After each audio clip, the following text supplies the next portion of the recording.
திரு லோகநாதன், போராட்டத்தை நடத்தின போதே மல்யுத்த வீராங்கனைகள் போராட்டத்தை நடத்தின சமயத்திலேயே அது குறித்து சரியாக அட்ரஸ் பண்ணியிருந்தா இந்த பதக்கம் தவற விட்டுருக்க மாட்டாங்களா? வினேஷ் போகத் அவங்க ஓய்வு முடிவையும் அறிவிச்சிருக்க மாட்டாங்களா?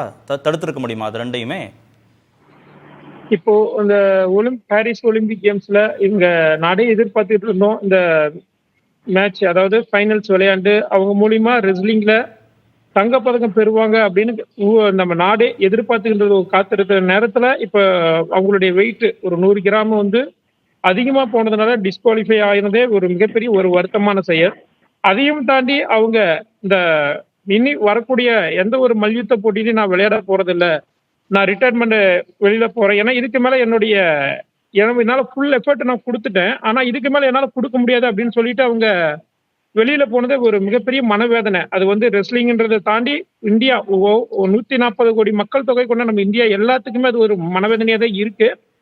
ஆனா இது ரெஸ்லிங்கை பொறுத்த வரைக்குமே ரிட்டையர்மெண்ட் அவங்க இந்த ஃபைனல்ஸ்ல விளையாண்டு இருந்திருந்தா கண்டிப்பா தங்க பதக்கங்கிறது 100% அவங்களால வாங்கக்கூடிய கெப்பாசிட்டி உள்ள ரெஸ்லர் தான்.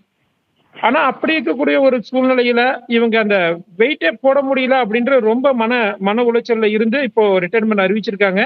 ஆனா இந்த ரிட்டையர்மெண்ட் கண்டிப்பா அவங்க இந்த பயிற்சியாளர் அதை திரும்ப போறதுக்கு என்னன்னா அவங்களுக்கு, ஏன்னா ஒரு நார்மலாவே எல்லா ஒரு பர்சன்ஸும் காமனா இப்படிப்பட்ட ஒரு சூழ்நிலையில மனவேதனை இருக்கிறதா அவங்க பேசக்கூடிய ஒரு சூழ்நிலை இருக்கிறதா. ஆனா 53 கிலோ எடை பிரிவுக்கு பதிலா 50 கிலோ எடை பிரிவை வினேஷ் தேர்வு செஞ்சுட்டாங்க. 100 கிராம் எடையை கூடாம அவங்க பார்த்துருக்கணும்னு எல்லா பொறுப்பும் அவங்க மேலேயே சுமத்தப்படுது. அவங்க தான் இதுக்கான அக்கௌண்டபிலிட்டின்னு ஃபிக்ஸ் பண்றாங்களா? அதுவே சரியா? 117 வீராங்கனைகள் போயிருக்காங்க ஒலிம்பிக் போட்டிக்கு.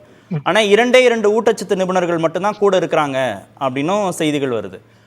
பிசியோதெரபிஸ்ட் இவங்களுக்குன்னு தனியா இல்லை, ஏன்னா இவங்க பதக்கம் பெறக்கூடிய இடத்துல இருக்கிற போது இவங்களுக்குன்னு தனியாக அவங்க கொடுக்கப்பட்டிருக்கணும், அப்படியும் அவங்களுக்கு கொடுக்கப்படலை. அப்படின்னா இந்த வாய்ப்புகளே இல்லாம ரொம்ப குறுகிய வாய்ப்புகளை வச்சுக்கிட்டு எப்படி அவங்க பயிற்சி பெற முடியும்? எப்படி தயாராக முடியும்? கண்டிப்பா இப்போ இந்த செமிஃபைனல் அவங்க விளையாண்டு முடிச்சதுக்கு அப்புறமே அவங்களுக்கு வெயிட்டை செக் பண்ணி பார்த்துருக்கணும். அது பயிற்சியாளர் ஃபாலோ பண்ணியிருக்கணும். பயிற்சியாளர் அந்த வெயிட் இப்ப நம்ம வினீஷ் போகத் என்ன வெயிட் இருக்காங்க, ஏன்னா ஆல்ரெடி அவங்க ஸ்ட்ரகிள் ஆகி வந்திருக்காங்க. மார்னிங் வெயிட் போட்டிருக்காங்க 50 கேஜி தன்னுடைய வெயிட் கொண்டுட்டு ஏன்னா இவங்க ஆல்ரெடி 53 கேஜில விளையாண்டவங்க. ஒரு நார்மலாவே ஒரு ரெஸ்லர் பாத்தீங்கன்னா எப்பவுமே ஒரு 2 கிலோ அதிகமா இருப்பாங்க. 2 கிலோ அதிகமா இருப்பாங்க. அந்த மேட்ச் டயத்துல பார்க்கும் பொழுது அவங்க 2 கிலோ ஒரு சாதாரணமா அவங்க வெயிட்டை குறைச்சிட்டு பார்ட்டிசிபேட் பண்ணக்கூடிய சுச்சுவேஷன்ல இருக்கிறீங்க. வினீஷ் போகத்தை பொறுத்த வரைக்கும் 53ல இருந்து தன்னுடைய வெயிட்டை 50 கிலோ கொண்டு இப்போ ஒலிம்பிக் குவாலிஃபை ஆனதே ஒரு மிகப்பெரிய ஒரு சாதனை. பெரிய விஷயம் இல்லைன்னு சொல்றாரு விஜேந்தர் சிங். அது பெரிய விஷயமே இல்லை எங்களுக்கெல்லாம், நாங்க ஒரே இரவுல 5ல இருந்து 6 கிலோ எடை எங்களால குறைக்க முடியும்னு அவர் சொல்றாரு.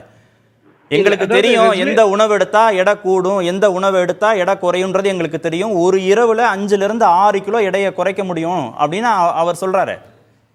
அதாவது இப்போ அந்த வெயிட் குறைக்கலாம் சார், வெயிட் குறைச்சோம்னாலும் ஆனா நெக்ஸ்ட் டே ஃபைட் பண்ண முடியாது. எனர்ஜி டோட்டலி லாஸ் ஆகும் பொழுது நம்மளால ஃபைட் பண்ண முடியாது. எனர்ஜி இருந்துச்சுன்னா மட்டும்தான் நம்மளால விளையாட முடியும். ரெஸ்லிங்கை பொறுத்த வரைக்கும் ஏன்னா ஒரே நாள் மார்னிங் வெயிட் குறைச்சு உடனே ஒரு 3 ஹவர்ஸ் கழிச்சு பவுட் ஸ்டார்ட் ஆகும்போது அந்த எனர்ஜி மறுபடியும் ரெக்கவரி ஆனா மட்டும்தான் நம்மளால ஃபைட் பண்ண முடியும். அப்படி இருக்கக்கூடிய சூழ்நிலையில ஒரு நார்மலா ஒரு ரெஸ்லர் ஒரு 2 கேஜி வரைக்கும் குறைச்சிச்சுன்னா மட்டும்தான் ரெக்கவரி ஆயிட்டு நம்ம மறுபடியும் ஃபைட் பண்ண முடியும். வினீஷ் போகத் அவங்களை பொறுத்த வரைக்கும் ஆனா 53ல இருந்து 50 வரும் பொழுது ஆட்டோமேட்டிக்கா ஆல்ரெடி 2 கிலோ கிட்டத்தட்ட ஒரு 5 கிலோ அவங்க ஃபர்ஸ்ட் டே காம்படிஷன்லயே அவங்க குறைச்சுதான், அதாவது அதுக்கே கிட்டத்தட்ட ஒரு 400 கிராம் அதிகமாகி அதை குறைச்சி ஃபைட் பண்ணியிருக்காங்க. அந்த பாரம்பரியமான மல்யுத்த குடும்பத்தை சேர்ந்தவங்க, அவங்களுடைய சகோதரிகள் மல்யுத்த வீராங்கனைகள். வினேஷ் போகத்தோடைய கணவர் மல்யுத்த போட்டியில ஜெயிச்சு பதக்கம் வாங்கியிருக்கிறாரு. பல போட்டிகளில் ஜெயிச்சு அவங்க வெற்றி பெற்றிருக்கிறாங்க. அவங்களுக்கு போதுமான அனுபவம் இருக்கு, எல்லா விதிகளும் அவங்களுக்கு தெரியும்னு ஏதோ ஒரு சதி நடந்திருப்பதாக தான் குற்றச்சாட்டு வைக்கிறாங்க முன்னாள் வீரர்களா இருக்கட்டும், இதை ஏற்றுக்கொள்ள முடியாதவர்களா இருக்கட்டும். இது முழுக்க United World Wrestling rules and regulation சட்டத்திட்டங்களுக்கு உட்பட்டது நடைபெற்றது. அதாவது மல்யுத்தத்தை பொறுத்த வரைக்கும் நெக்ஸ்ட் டே இருக்கும்போது அந்த 100 கிராம்ங்கிறது 50 கிராம் கூட அவங்க அலோவ் பண்ண மாட்டாங்க. இது வினீஷ் போகத்துக்காக மட்டும் இல்ல, உலகத்தில் இருக்கக்கூடிய அனைத்து மல்யுத்த வீரர்களுக்கும் பொதுவானதுதான்.